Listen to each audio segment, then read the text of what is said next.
Hello, everyone. Charles Watts here. Welcome back to Inside Arsenal. Welcome to a special show this week where I'm joined by Alex Kirkland of the Madrid-based correspondent of ESPN, joining me again for the second time in a couple of months now. How are you doing, Alex? Good to have you back, mate.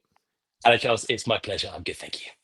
Good, good. Yeah, so we are here to talk about Martin Zubimendi, who's long-awaited, shall we describe it, transfer to Arsenal. Will hopefully, touch wood, go through at some point in the next month or so, shall we say.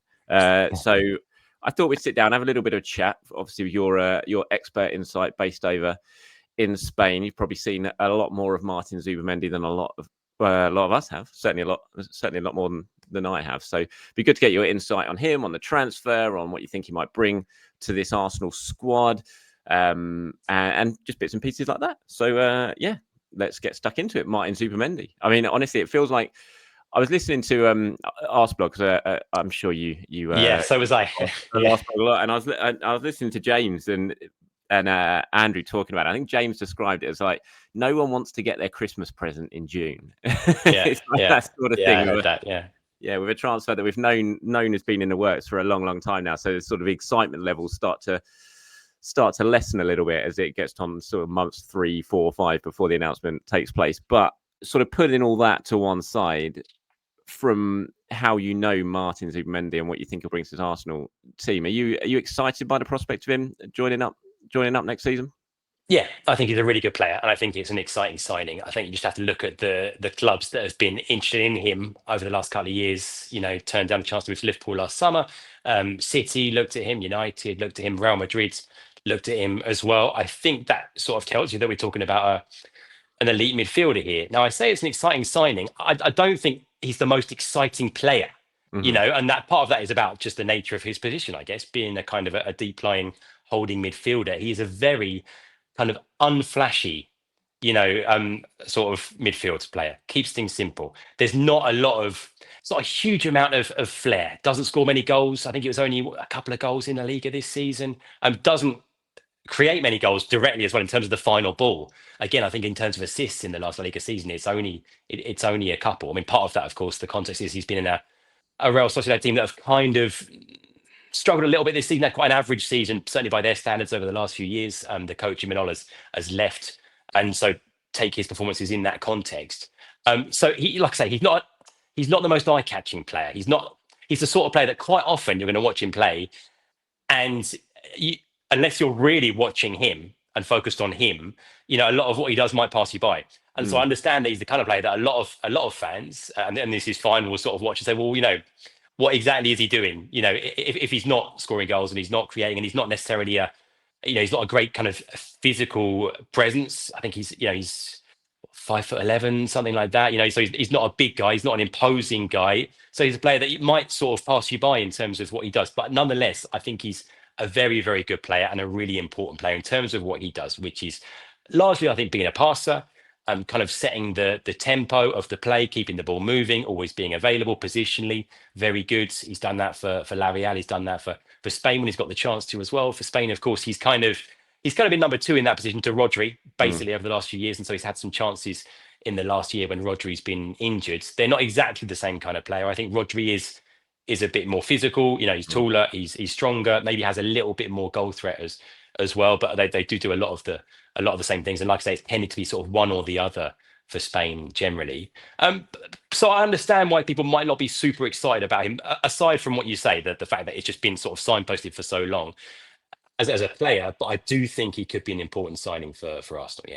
Yeah, he's obviously coming in after Jorginho has gone, and we're still not sure what's happening with Thomas Partey now. But you kind of look at it and look at how Arsenal might well set up with Zubimendi next season, and you would suggest maybe after, if Partey stays, maybe Partey could start the season just in that sort of bedding in period. But you suggest long term, the plan is probably Zubimendi at the base of the midfield, then Odegaard and Declan Rice ahead of him.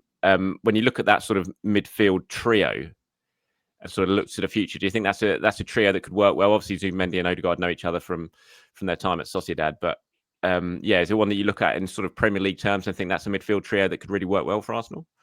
Yeah, this ongoing project to recreate the Real Sociedad midfield of a few years ago with Zubimendi and Odegaard and Mikel Merino as well. Yeah, I think he has to play there at the base of midfield. I mean, here in Spain, that's where he's often played for La Real. He can play as part of a sort of a double pivot. He's done that at times for Spain as well. But yeah, I think that's what makes the most sense is him sitting deeper, and then with Rice and Ødegaard ahead of him, and that kind of, as you guys will know, kind of frees up Declan Rice and sort of answers some of the questions about what Rice's role is long term as well. I think that's the way that it will tend to be. I think that's where Zubimendi kind of feels most comfortable is in front of the back four, the way that he, like I say, sort of running the game from there and seeing the game and putting out fires and getting moves started and picking the ball up off the goalkeeper or off the back four. I think that's where he'll tend to play. It's funny, I've watched him obviously quite a few times this season, but I particularly watched him. I was at a Atletico Madrid La Real game a few weeks ago for ESPN, and so I was pitch side for them doing the pitch side reporting gig, and I sort of took that opportunity basically because it was a game that didn't have a huge much on the line in terms of what it meant because the season was almost over. Just watching him, and like I say, it hasn't been the best season for La Real. They're sort of finishing mid-table. They didn't play very well at all that day. They got thumped by Atletico. Solos scored 4 goals in the first half, and it was game over. Yeah. But watching him on that day, and really trying to keep an eye on him, the player that he really reminded me of actually, it was of Mikel Arteta as an Arsenal player at Arsenal. Again, in terms of being really unfussy, keeping it simple, often playing the ball short, but being kind of fundamental to the way that the team plays in terms of, like I say, kind of organising the play and getting so many touches and so many passes. I was like, oh yeah, this is, as an Arteta signing, it's basically an Arteta player and performing that sort of role. And again, I think Arteta at that stage of his career as a player was someone who a lot of people were like, well, how important is he really? What's he really kind of contributing to the team? But actually, as a sort of a stabilising force in the midfield and organising force in the midfield, I think was really crucial to that Arsenal team at that time. And yeah, of course, the association is natural. But I was like, oh yeah, that's the kind of player I think that Zubimendi is. Again, someone that I'm watching that day, always available, always looking for the ball, really smart, good decision making, moving the ball on, can get forward. You'll see him popping up sometimes at the edge of the box. But like I say, I don't think is necessarily going to be a player who's going to be chipping in huge numbers of goals and assists. He'll probably leave that to the likes of Declan Rice and Ødegaard, ideally, and the others.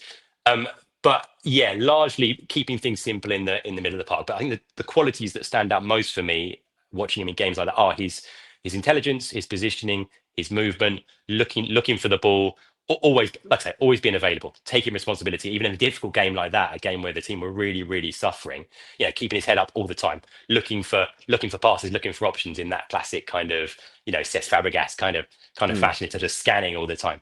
So I think he's a really smart player. But like I say, not one that's necessarily going to get you out of your seat in terms of providing moments of kind of magic or whatever, but nonetheless, I think a really interesting side. I sort of compare him to Thomas Partey at the moment because that's a player you're thinking he's certainly going to come in and replace it in this team. And Thomas has had a good season, injury wise, fitness wise. Thomas has been strong, which is haven't always been able to say about him. But he's had a good season. If there's any sort of question marks over Thomas as he gets towards the sort of latter stages of his career now, is that maybe he does take a little bit too much time on the ball when he does get the ball, maybe 1 or 2 touches extra before playing that progressive pass forward, which he's always been known for. When you look at Zubimendi, obviously quite a bit younger than Thomas Partey, and you talk about how he always wants the ball. He's always willing to take the ball, even in difficult situations, and then move it forward pretty quickly. Is that where you sort of look at how Arsenal improve in their midfield and how Zubimendi could potentially improve Arsenal next season? It's just maybe progressing that ball a little bit quicker from the base of midfield and moving it up, through the lines quicker, which we know for Arsenal, sometimes we get sort of stuck in that little patch of play where it all just becomes a little bit stodgy because the ball's not going forward quick enough. Do you see that as an area of improvement next season if Zubimendi comes in and gets his feet under the table? Yeah, definitely speeds up the play and definitely moves the ball on more quickly. Doesn't take any superfluous touches. Would always look to move the ball on first. I think better decision making than Thomas Partey. I don't think he'll give the ball away. We've all had those moments, and sometimes it's been costly. When Thomas Partey gives the ball away in a dangerous position, edge of the box, and you've got your head in your hands. I don't think you get that with Zubimendi. Like I say, I think his decision making is better. I think his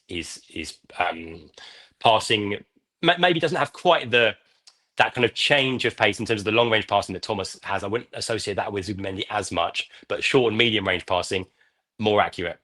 Like I say, giving the ball away less often. And I would say just you're kind of taking better decisions. He doesn't necessarily have that ability on the ball that Thomas does in terms of turning away from danger and finding space. And like I say, that kind of that way of changing the pace of the game in a moment with, like I said, with like a physical movement or a longer ball. But I would say more consistently speeding the play up and keeping things moving. I would say yes, absolutely.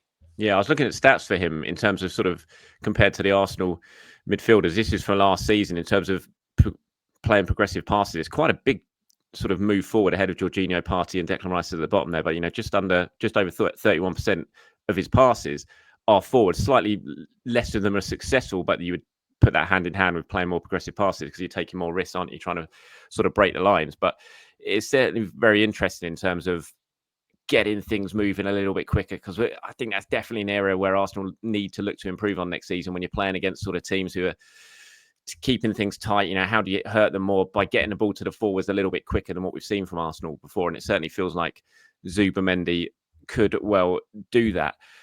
Interesting sort of comparison there with Mikel Arteta from what you were saying in the sort of last stages of Arteta's career. Maybe not when he was at Everton and he was more of a sort of swashbuckling, drive forward, get shots away, score goals. But certainly when he came to Arsenal after the injuries and in the latter years, he was very much sit and hold and just, not the prettiest of footballers, not the ones that sort of got you off your seat, like you said, but very, very. I thought he was very underrated at Arsenal, Mikel Arteta. I thought he was very, very important from before the injuries really took their toll at the end. So yeah, I thought that was an interesting comparison. I've seen people sort of compare him a little bit to sort of early days Xavi Alonso as well, and people like that. Physically, do you think?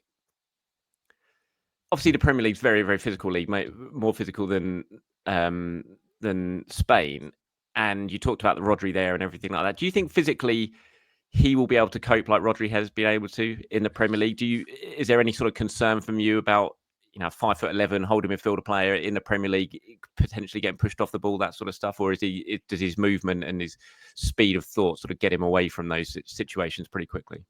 I think it's a question. I think it'll be interesting to see. Like I say, he isn't as tall as Rodri. He isn't sort of built like Rodri. I don't know. I think we'll have to wait and see. I think that a lot of those things, if your technique is as good as Zubimendi's technique is, I think that helps a lot, because I think that what you do with the ball kind of helps you get out of a lot of those situations. But I mean, yeah, he might be a little bit lightweight for the Premier League. He might be. That's probably the one doubt or the one question mark that I would have. Because like I say, physically, he's a different kind of player to Rodri, for all of the similarities in terms of the technique and some of the things that they do with the ball. So that's the one doubt that I have, and I couldn't say, because you're right. There's no doubt that the Premier League is, obviously I watch almost entirely La Liga except Arsenal games as much as I can. But the Premier League is very, very different. It's much quicker, much more physical. La Liga in general is so much slower, and it's a big change. So not, like I said, in terms of the pace of the game as well as the physicality. And so I think that's one thing we'll have to keep an eye on. I wouldn't say that it's a massive concern for me. I wouldn't say that he can't do it, but it's something that we'll have to see. 'Cause like I say, he's not quite a Rodri type player. He is more slight than that. He is shorter than that. But let's see. Look, he's held his own in a lot of big games for against big teams in La Liga, in Europe as well, because Real Sociedad qualified for Europe. They sort of went 4 or 5 years in a row qualifying for Europe, and did quite well at times in the Champions League, and he's been a part of that. And for Spain as well, playing at international level, he's also held his own against when he had the chance to play when Rodri's been out. But yeah, let's see. I think it's one to watch for sure. How is he viewed in Spain as a player? Because obviously his sort of standout moment, I presume, for the Spanish national team was when he came on against England in the final for the injured Rodri and produced that sort of performance that he did in the second half. Yeah. And you thought at that time Rodri going off, that could be the big turning point that shifts the game in favour of England, but it absolutely didn't, because of the way Zubimendi came in and just took control of that game in midfield. So how is he sort of viewed in Spain right now, sort of internationally and domestically? I think people think he's a very good player. I think Real Sociedad will be really sad to see him go. They're used to it. Is sort of their business model is there is a fairly high turnover, because they create players from the academy, they move them on, they sign quite shrewdly, and then sell players for a profit. So they will miss him. He's one of their truly outstanding youth products from a club that produces quite a lot of them. I think around Spain, you have to remember what it's like here. Sort of the media ecosystem here is so focused on Real Madrid and Barcelona, and everyone else sort of barely gets a look in. So it's not like he's been one of the most high-profile players, but as I say, he has been linked with Real Madrid. I think in the past he was linked with Barcelona as well, but certainly in the last year or so, there was a lot of talk about Madrid. That's not something that we've ever reported for ESPN, so I'm not sure how far down the line that interest has gone. One thing that I was told was that the Xabi Alonso coming into Real Madrid was potentially significant. Of course, there's a link there. Xabi Alonso, former Real Sociedad player, coached the B team, coincided there with Zubimendi. As you mentioned, the comparison as players for two sort of deep lying creative midfielders. And I think Zubimendi idolizes Xabi Alonso. I mean, like a lot of kids from that part of the world, a lot of them would idolize Xabi Alonso, but he does. And I was told that if anything was going to sort of get in the way of Arsenal's interest, if Madrid were to get involved, it would be because Xabi Alonso was specifically saying, I want Zubimendi, and that was a call that Zubimendi would sort of jump at. That was my doorbell. Either we can carry on or you can cut it out, whatever you prefer. I should probably answer it just in case. Do you mind? No, go for it. Thanks, man. Sorry. Bear with me. Right, see, if I was Andrew there in Arsblog, I'd be playing some really cool doorbell music there, but I don't have it lined up, unfortunately. So I'm not as professional as Andrew. But we'll kick on. We'll continue. The Liverpool thing last summer was obviously really, really interesting. It was very high profile over here. Everyone thought Zubimendi was going to Liverpool. It was very, very close to happening, and then it didn't happen. I mean, do you have any sort of further insight in terms of why that deal didn't go through? And is there any sort of slight concerns from a person who's sort of come through at Sociedad, only really known Sociedad, obviously has a very, very sort of big emotional pull to that area of, a player coming abroad for the first time, making that big move and maybe not really settling. So those sort of two things, the Liverpool move, him deciding to stay, and potential move to London a year later, homesickness, all that sort of stuff. Is there any sort of concern for you over that? I don't think so. I think that was about just a genuine kind of last minute change of heart and a player deciding to stay for one more year at his boyhood club, the club that he loves, the city that he's grown up in. And I think that was always going to be the understanding. I think it was going to be one more year. And I think this was, as is now materializing, this was going to be the summer that he was going to move on. I think it's the right time. He's in his mid-20s. He's sort of done his football education there. He's become one of the team's most important players. And I think you get to that point as a player. The stage that he's in his career now, where you're like, well, I want to test myself against the best. I want to go to a big club. I want to be playing in the Champions League. Like I say, Real Sociedad, they've had a bit of an off year after a really good spell, sort of the most consistently good spell in their history. Like I say, qualifying for Europe every year, I think 5 years in a row, and the team playing really good football, recognised one of the best footballing teams in Spain. They've gone a little bit downhill. All the coaches leaving. They look at the squad now; it's nothing like as strong as it was 4 or 5 years ago. So I think he just feels like the right time for him to move on. And maybe last year, I think he just thought, okay, one more year. I love being here. San Sebastian is a very nice place to live. And I think it was, like I say, it was always going to be this summer. Okay, now we go. So no, not a concern. I just think it's the kind of thing. It's these are kind of emotional decisions, aren't they? It's you're leaving the club that you love, and that it's the right move career wise. And I'm sure he's had moments when he thought, oh, I could have been playing for that Liverpool team this season. But you take decisions for all sorts of reasons, like I say, and some of them are kind of sentimental as well as kind of practical or professional and kind of career orientated. So no, not a worry. Like I say, I think it's the kind of thing that happens a lot, and it was an understandable thing. And for Arsenal, of course, it was good news because that deal was done. He was going to Liverpool until he changed his mind at the last minute, and it means that Arsenal could step in. And it's not like he doesn't know anyone here.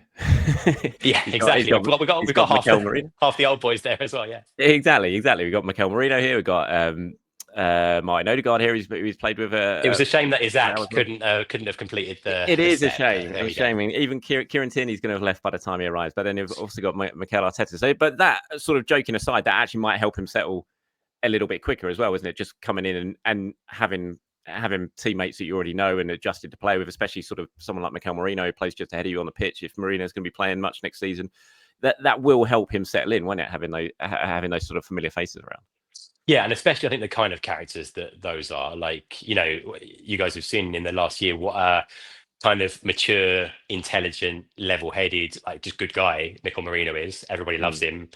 Having someone like that to kind of welcome you and help you settle in is ideal. Of course, Martin Odegaard, the club captain, and these are guys who are going to be very conscious. You know what I mean? Of a new arrival, make sure that he's happy, make sure he gets settled, help him in whatever way we can. Of course, it helps that Arteta is a Spanish coach. I have to say, I don't know what level of English Zubimendi speaks. Generally, most young Spanish players these days have a decent level of English, just like any sort of 20-something Spaniard would. But I don't know sort of how fluent that is. I guess we'll have to. I don't think I've ever seen him. As far as I know, I haven't seen him speak English, so I couldn't say. But yeah, it definitely helps having a coach like Arteta, who's Spanish. That will help in terms of explaining his ideas, and like the fact that there's a players who are going to be kind of close to him, like physically on the pitch as well. The fact that you can have potentially have Odegaard and Merino, just ahead of you either side. Yeah, I think that's got to help. Yeah. Availability wise, he's been very, very strong as well. I think the last 3 years, no one's played more minutes, certainly for Sociedad, than he has, which is a good thing. I mean, Mikel loves the idea of a player being available. What manager doesn't? But especially Arteta puts a lot of emphasis in availability, and he's proven that he's very, very durable, which is going to be important as well. Yeah, I couldn't think. I'd have to check. I haven't got the stats in front of me, but I couldn't think of a long term injury that he's had. I can't think of him being out for certainly since he broke through into the first team. It feels like he's been pretty much always available. So yeah, after the season that Arsenal have had. Arsenal will fix that. Don't worry. Someone at 5 minutes at London Colney. Yeah, Gabriel will fall on his shoulder. Just like Nico Marino. Marino session. turned up and immediately, what was that? Like that freak training ground accident where he fell and broke his shoulder. Gabriel landed on top of him, broke his shoulder in his first. Well, okay, someone will land on top of Zubimendi within minutes. Yeah. Arsenal will fix that. I mean, Zubimendi aside, how are you sort of based over there in Spain, but Arsenal fan? How are you sort of viewing next season? It was a difficult season. We had some highs. You witnessed them, the Madrid games, especially for Arsenal. But I mean, how are you sort of?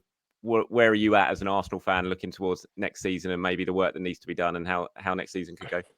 Yeah, it's a funny one. I mean, being at those 2 Real Madrid ties was just one of the great sort of moments of my Arsenal supporting life. I think, honestly, I think that it was especially at the Emirates, obviously, but also being there at the Bernabeu that felt really special. They feel like games that I'll remember forever. And then, as everyone knows, the rest of the season just felt like a bit of a grind. It felt like just one thing after another in terms of bad luck and injuries and decisions going against you. And towards the end, I almost and it's easy to do at a distance, but I was almost, in terms of the Premier League, I was almost switching off. I wasn't, once it became clear we weren't going to win the league, I wasn't as focused on, are we going to, of course, finishing second felt important, but I wasn't paying that much attention. It felt like it was all about the Champions League. And in terms of the Champions League, I don't know how you ended up feeling, but it felt like it did feel like a missed opportunity, that semi-final, just in the case that we know that it doesn't, let's hope it does, but these things don't come around that often. No. You think about how very few times in our Arsenal supporting lives we've seen Arsenal get to the semi-finals of the Champions League, and it doesn't happen. So when it does, you want to feel like you've absolutely kind of exhausted like every possibility, and you've given everything, and you've given it your best shot. And I think they were just thinking about the missed chances, especially in that, in that second leg. I just thought, you just end up thinking, if only, don't you? You just feel like, and like I say, you just think, well, yeah, maybe look, the club's going in the right direction. The trajectory is really good, and maybe next year's the year. Yeah, but you just don't know. If we could go back and have the first 20 minutes of both of those legs again in the semi-final, we absolutely would. The first 20 minutes at the Emirates and the first 20 minutes at PSG, very different performances for those first 20 minutes. We were brilliant in Paris and just couldn't get a ball in net. But the first 20 minutes at the Emirates, just the tie kind of got away from us really in that period. But yeah, we'll see for next season. Next season FC, as they call us now, everyone, Netflix FC, and all that sort of jibes that we have to listen to. Hopefully we can put an end to that next season. Anything hearing much on Rodrigo and Real Madrid and all that sort of stuff that's doing the rounds at the moment? You expecting any further big signings from Spain or? Well, look, Rodrigo is interesting because he's a really good player. Of course, the links have been there to Arsenal and to City. What I can tell you from this end is that he's basically waiting to talk to Xabi Alonso to get an idea of what role Xabi Alonso sort of envisages for him. He's sick of playing on the right wing, doesn't like playing there, wants to play on the left. How that's going to work out when you've got Vinny Jr. and Mbappe, who like to play on the left side of the attack, it doesn't sound good for Rodrigo. And so I wouldn't be surprised if he moves on this summer at some point. I don't think it will be an early deal. I think it might be one of those that goes all summer, and it might end up being a transfer that happens in August or something like that. But I think that There's not space for him in the team where he wants to play. Like I say, he doesn't want to play on the right anymore, which is the only real place that he can play in this Real Madrid team. He's had a funny old end to the season because he was taken off at half time in the Copa del Rey final and hasn't played since then. There was no sort of official injury report. And basically, I think he's in quite a difficult place mentally, not feeling good, not happy. There have been one or two little injury issues as well, but like I said, hasn't played since then. Didn't play basically the last month of the season, and without being injured all that time. Like I said, I think a lot of that was kind of psychological or mental or whatever. So I think it's one to watch in terms of whether he stays or goes. I think ideally he would like to stay at Real Madrid. He loves playing for Real Madrid. He wants to play here and succeed here. But I think there's also an awareness that to talk about Zubimendi being sort of the right time for him to move. Rodrigo now getting into his mid-20s. It's time for him to be a star and to, he played a lot of minutes. That's the thing. Previously, before this season with Rodrigo, it was always, he's not getting enough opportunities to sort of show what he can do. This season, he got those opportunities and he didn't quite do it. Like, didn't score enough goals. Scored one goal in the last, I think since January, maybe scored one goal, something like that. So it's one to watch. Like I say, I wouldn't be at all surprised if come the end of the summer he's moving on. Whether that will be to Arsenal, I've got no idea. Then I think the finances make that difficult. I think the package would be a serious financial package in terms of he would have to tell Madrid that he wants to leave. He'd basically have to request a transfer, and I think Madrid would be looking for 100 million plus, and then you've got the wages on top of that. So I think financially it would be a very difficult deal for Arsenal to do. But he's a player I really like. I still think there's a lot more to come from him. I think that technically he's amazing. When you hear other players just kind of amazed at what a player can do technically, you know that there's something special. And I think this season we heard Jude Bellingham saying that Rodrigo is the most underrated player in the Real Madrid squad in terms of what he can do. I remember a few years ago, Marcelo, and this is Marcelo, like one of the most gifted players with the ball that I've ever seen. In interview for ESPN, he was asked, which players sort of really impress you, and he was like, Rodrigo. Rodrigo does things with the ball that I've never seen anyone do. And so when you hear stuff like that, you think, okay, there's a player there that still hasn't reached his full potential. And so, like I say, one to watch. Maybe it's wishful thinking that the destination might be Arsenal, but yeah, he might be on the move. Let's see. Yeah, you kind of feel like with Arsenal, they need.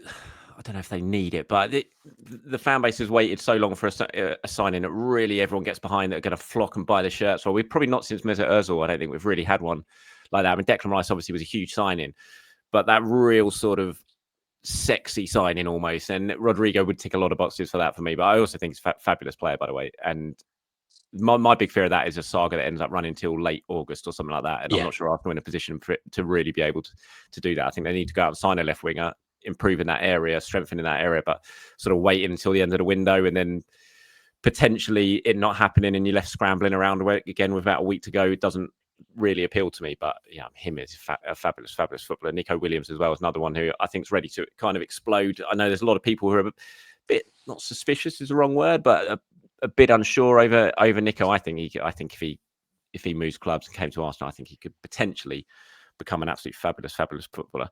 Did just before we started recording this, I saw a report saying that Bilbao are now trying to get him to sign a new contract, big money, and raising his release clause. Yeah, the release clause would be the thing because it's only 58 million euros, I think. So it's low. It's low. Yeah, I agree. He's a player. He had a slightly off season. I think after the Euros, after being so good for Spain, everyone did though, didn't they? Everyone did. I think it's like I think the season. Yeah, it's tough to really judge on this season. So many people had a slightly off season because of the Euros. Yeah, but he underperformed a little bit. Was a little bit inconsistent. Last summer there was the sort of much talked about interest from Barcelona and Nico Williams, even though they never really had the money in place to do that deal. And I think he got a little bit annoyed about that because he feels like he was sort of led on a bit by Barcelona. There was the big report in Spain a few weeks ago on the front page of Marca talking about Real Madrid's interest in Nico Williams, but I don't think there's anything in that at all. It would make no sense whatsoever. Again, he's a left-sided attacking player. They've got enough of those, 3 at the moment. So yeah, again, it would. I mean, Athletic had a good season, qualified for the Champions League. They're a good place to be. Again, it's his hometown club, so might end up staying, might end up signing a new deal. That would be good news for Athletic for sure. But again, he's another player. You look at it and think, maybe this might be the right time to test yourself somewhere else. Yeah. Look, Alex, it's been a pleasure as always. Thank you very much for joining me. Thank you everyone for watching and for listening. I'll be back in the morning to do it all over again with the usual show. But until then, it's goodbye from me and goodbye from Alex. Thanks again, mate. It's my pleasure, man. Anytime.